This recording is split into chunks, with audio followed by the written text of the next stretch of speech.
hello लोगोफोर बड' जब enough' YouTube चेनेलाव बरायबाय गोदान साख्रिनि आपडेट लाना फैदों गासैबो हौवाफोर हिन्जावफोर एप्लाइ खालामनो हागोन आरो बेनि एप्लाइआ सोलिगासिनो दङ लास्ट डेटआ 25 जुनसिम थाहैगोन टटेल पस्टआ दङ 62 बेनो जाबाय NWDA नि बेनो जादों नेशनेल वाटार डेभेलपमेन्ट एजेन्सिनि फैनाय साख्रि दा नोंथांमोना नायदो अफिसियेल फुल नटिफिकेसन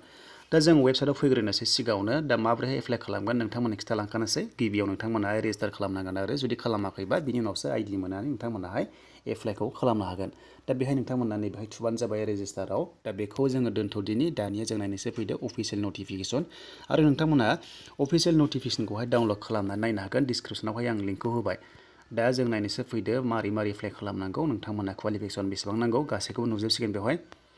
दा बे नेशनेल वाटार डेभेलपमेन्ट एजेन्सिया दङ दिल्लीयाव दङ हेडक्वार्टारा नोंथांमोना नायना लादो बे PDF फाइलखौ डाउनलड खालामनानै दा फार्स्टआवनो पस्टआ मा दं जों नायग्रोनोसै बेहाय नायबाय जों फार्स्टआव दङ बे जुनियर इन्जिनियार सिभिलनि बेनिफ्राय हिन्दी ट्रेन्सलेटर दङ जुनियर एकाउन्ट अफिसार दङ बेनिफ्राय आपार डिभिजन क्लार्क दङ आरो स्टेन'ग्राफार दङ बेनिफ्राय LDA दङ आरो लवार डिभिजन एसिस्टेन्ट दा बिनि गेजेराव नै पे लेभेला नोंथांमोना नायदो फार्स्टआव दङ 35,000 निफ्राय जागायनानै 1 लाख सामथिं दङ बेनिफ्राय जेरै लास्टआव दङ LDA दङना बेनो जाबाय 19,000 निफ्राय जागायनानै 63,000 सिम जाहैगोन फार मान्थ नोंथांमोना सामथिं बेबायदि थाबावगोन आरो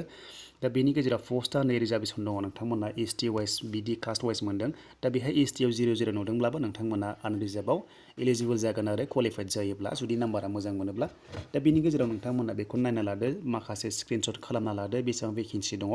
दा बैसोखौ नायोबा फार्स्टआव दङ जुनियर इन्जिनियारावहाय 18 निफ्राय 27 इयार्ससिम एप्लाइखौ खालामनो हागोन बेनिफ्राय हिन्दी आरो जुनियर एकाउन्टेन्टआव दङ नोंथांमोनाहाय 21 निफ्राय 30 इयार्ससिम एप्लाइ खालामनो हागोन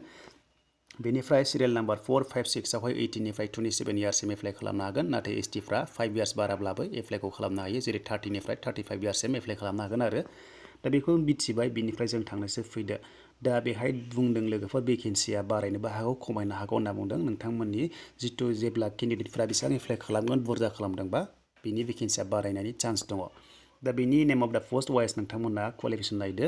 दा बेहाय क्वालिफिकेसनाव दङ जुनियर इन्जिनियाराव दङ नोंथांमोना डिप्ल'मा खालामनाय जानांगोन सिभिल इन्जिनियारिं खालामनाय जानांगोन होनना बुंदों बेनिफ्राय जों नेक्स्टआव थाङोबा हिन्दी ट्रेन्सलेटराव थाङोबा नोंथांमोना मास्टार डिग्री खालामनाय जानांगोन बेनिफ्राय कम्पालसरि हिन्दी साबजेक्ट थानांगोन इंलिसजों लोगोसे दा बेनिफ्राय नेक्स्टआव थांसै नेक्स्टआव दङ जुनियर एकाउन्टेन्सआव दङ नोंथांमोना बेहाय नुनो मोनदों बे एकाउन्ट अफिसाराव नोंथांमोनाहाय डिग्री पास खालामनाय जानांगोन कमार्सनिफ्राय पास खालामनाय जानांगोन नाथाय 3 इयार नोंथांमोना एक्सपिरियेन्स थानाय जानांगोन आरो नोंथांमोना केस बा एकाउन्ट नोंथांमोना मावनाय जानांगोन आरो एकाउन्टेन्सफोर मावनाय जानांगोन बेनिफ्राय आपार डिभिजन क्लार्कआव नायोबा UDC होनना बुङो बेहाय नोंथांमोना जिखुनु जाया डिग्री पास खालामनाय जाबानो जागोन बेवहाय BA पासआनो जागोन स्ट्रिमनि खोथा गैया बेनिफ्राय नोंथांमोना नलेज थानांगोन कम्पिउटारनि दा बेनिफ्राय जों स्टेन'ग्राफाराव थाङोबा नोंथांमोना 12 पास खालामनाय जानांगोन होनना बुङो नोंथांमोना 12 पास खालामबानो बेहाय नोंथांमोनाहाय एलिजिबल जागोन बेनिफ्राय स्किल टेस्ट लानाय जागोन कम्पिउटाराव नोंथांमोनखौहाय दा नेक्स्टआव जों थाङोब्ला बेहाय मोनबावगोन LDA आरो बे जाहैबाय नोंथांमोना 12 पास खालामनानै एप्लाइ खालामनो हागोन बेनिफ्राय नै बेहाय कम्पिउटार टाइपिं स्पिड दङ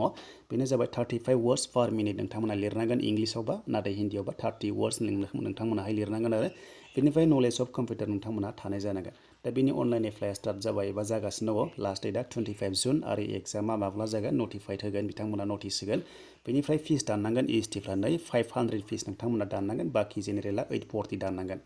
दा बेनिफ्राय एज रिलेक्सेसना दंखायो 5 इयार्स ST फोरा SC फोरा बेनिफ्राय जों गाहायाव थांनोसै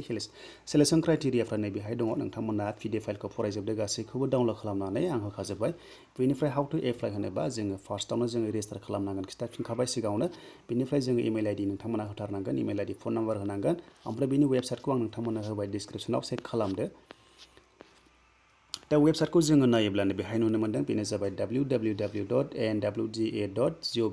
बेहाय थांनानै रेजिस्टार खालामनांगोन स' लोगोफोर बेनोसैमोन हौवासाफोर हिन्जावसाफोर गासैबो एप्लाइखौ खालामनो हायो नैबे फुल PDF फाइलखौ डाउनलड खालामनानै नायदो बेहाय डिसक्रिपसनाव दङ चेक खालामबानो जाबाय नोंथांमोनाहाय मोनगोन स' लोगोफोर बेनोसैमोन आपडेटआ नोंथांमोना इन्टारेस्टेड दङब्ला एप्लाइखौ खालामदो नेशनेल लेभेलनि जब बियो नोंथांमोना जुदि इन्टारेस्टेड दङब्ला एप्लाइखौ खालामनो हागोन